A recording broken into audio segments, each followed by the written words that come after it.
யுத்தத்திற்காக ஜெபிக்க போறோம். நம்பர் 1 சொல்லுங்க பார்க்கலாம். முதலாவதாக ஆமென், போட்டியிடுகிற 30 பேரை தாண்டி, ஆயத்தமாய் இருக்கிற 30 பேரை தாண்டி, ஆமென் ஆமென், அவர்களுக்குரியது என்று நினைக்கிற 30 பேரை தாண்டி எனக்காக ஒரு விசேஷமான பங்கு ரிசர்வ் பண்ணப்பட்டு வைக்கப்பட்டிருக்கிறது.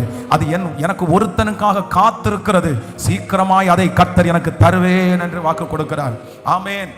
நம்பர் 2, இரண்டாவதாக யாருடைய சிந்தையிலையும் இல்லாத எனக்கு ஒரு விசேஷித்த பங்கை கர்த்தர் எனக்கு ஆயத்தப்படுத்தி வைத்திருக்கிறார். ஆமென் சொல்லுங்க பார்க்கலாம். நம்பர் 3, மூன்றாவதாக விடாய்த்து போன எனக்கு, நம்பிக்கையே அற்ற எனக்கு ஒரு பங்கை கர்த்தர், ஒரு ஸ்பெஷலான ஒரு பங்கை கர்த்தர் ஆயத்தப்படுத்தி வைத்திருக்கிறார். கைகளை உயர்த்தி எனக்காக ஆயத்தப்படுத்துகிற கர்த்தர். சொல்லுங்க சொல்லுங்க சொல்லுங்க ஆமென். உங்க குடும்பத்திற்கான ஒரு சமாதானத்தை ஆண்டவர் ஏற்கனவே படுத்திட்டாரு.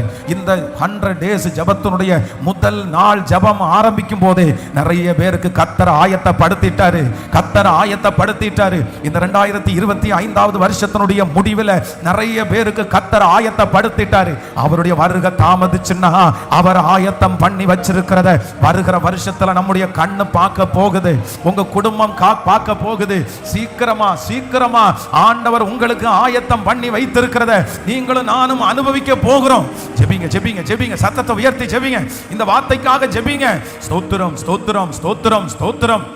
ஆமே, எனக்காக காரியங்களை கைகூடி வர பண்ணுகிறவர், எனக்காக ஆயத்தப்படுத்துகிற கர்த்தர். இதோ உன்னுடைய பிள்ளைக்கான ஒரு வேலையை கர்த்தர் ஆயத்தப்படுத்தி விட்டார். இதோ ஒரு குழந்தையை கர்த்தர் ஆயத்தப்படுத்தி விட்டார். இதோ ஒரு கணவனை கர்த்தர் ஆயத்தப்படுத்தி விட்டார். நம்புறவங்க சேர்ந்து நீங்கள் எந்த காரியம் தேவையோ, எந்த காரியம் தேவையோ அந்த காரியத்தை நீங்க சொல்லி கர்த்தர் ஆயத்தம் பண்ணி விட்டார்.